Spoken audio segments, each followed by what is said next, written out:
नमस्कार और विचार क्रांति दर्शन में सबका स्वागत है। आज हम मानव शरीर के अंदर छिपी एक ऐसी गजब की शक्ति की बात करने वाले हैं, एक ऐसी बिजली जो हमारे स्रोत सामग्री के हिसाब से असलियत को देखने का हमारा नजरिया हमेशा हमेशा के लिए बदल सकती है। जरा इस सवाल के बारे में सोचिए, क्या हो अगर ऐसा सच में हो? यही वो सवाल है जो आज की हमारी पूरी पड़ताल की जड़ में है। एक ऐसी संभावना जो विज्ञान और चेतना के बीच की लकीर को ही मिटा देती है। तो चलिए सीधे इस दर्शन के मूल में चलते हैं। सबसे पहले उस बुनियाद को समझना बहुत जरूरी है जिस पर यह सब कुछ टिका है, और वो है हमारे अपने शरीर की स्वाभाविक अंदरूनी विद्युत प्रकृति। तो जब हम मानवीय विद्युत कहते हैं तो इसका मतलब सिर्फ हमारी नसों में दौड़ने वाले बायोलॉजिकल सिग्नल नहीं है। नहीं, ये उससे कहीं ज्यादा गहरा है।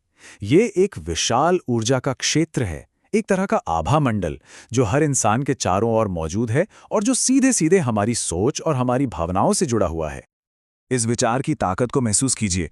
मतलब हम सिर्फ ऊर्जा इस्तेमाल नहीं करते, हम उसे बनाते भी हैं और उसे संभाल कर भी रखते हैं। हम में से हर एक इंसान ऊर्जा का एक चलता फिरता स्रोत है, बिल्कुल एक बायोलॉजिकल बैटरी की तरह।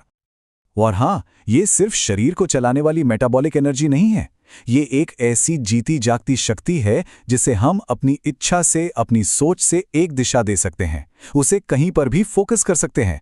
यही वो शक्ति है जो हमारे विचारों को एक असली ताकत देती है। और अब आती है असली बात। जब हम शरीर की इस ऊर्जा को मन की शक्ति से जोड़ते हैं तो चीजें सचमुच बहुत ही दिलचस्प हो जाती हैं। इस एनालॉजी को समझने की कोशिश करते हैं। अगर हमारा शरीर एक बैटरी है तो हमारे विचार क्या हैं? वो है करंट। इस दर्शन के मुताबिक हमारे विचार सिर्फ हमारे दिमाग में बंद ख्यालों का झुंड नहीं है, बिल्कुल नहीं।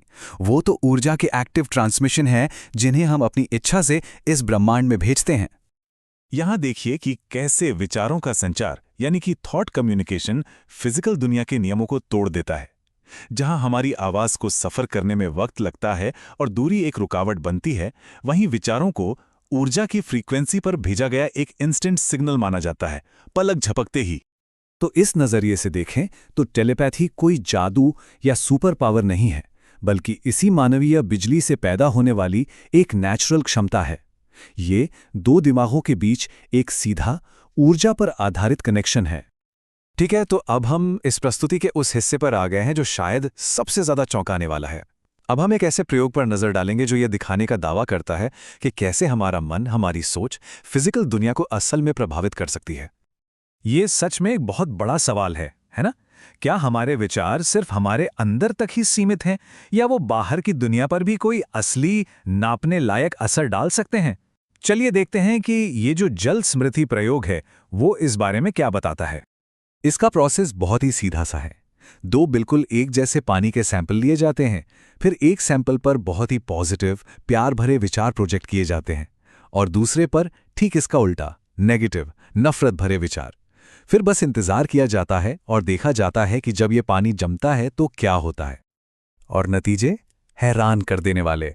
ऐसा कहा जाता है कि जिस पानी को पॉजिटिव एनर्जी दी गई वो जमने पर बहुत ही खूबसूरत परफेक्ट क्रिस्टल बनाता है, जबकि नेगेटिव विचारों वाले पानी के क्रिस्टल्स टूटे फूटे और बेढंगे होते हैं।